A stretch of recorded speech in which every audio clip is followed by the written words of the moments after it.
Hello, beautiful people.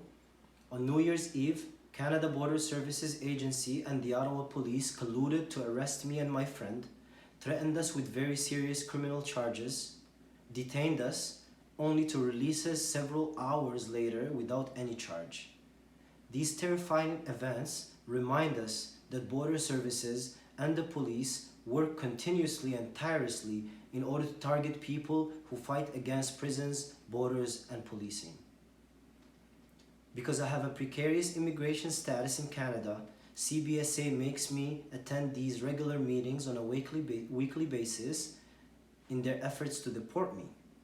I had completed a virtual check-in only days before they summoned me for another check-in in person.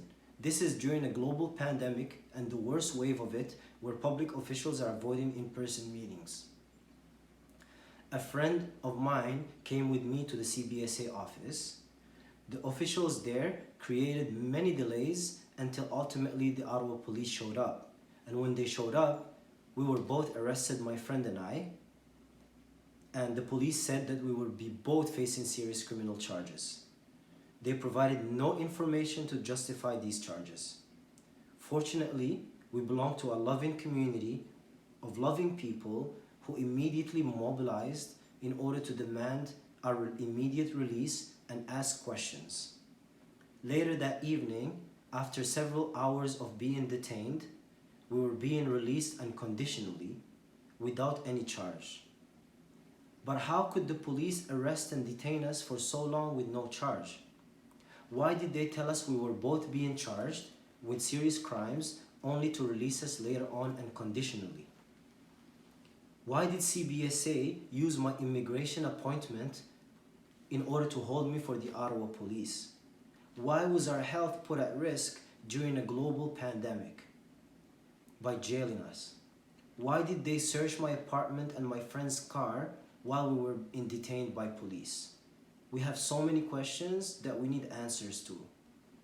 We want to thank everyone who took actions after our arrests.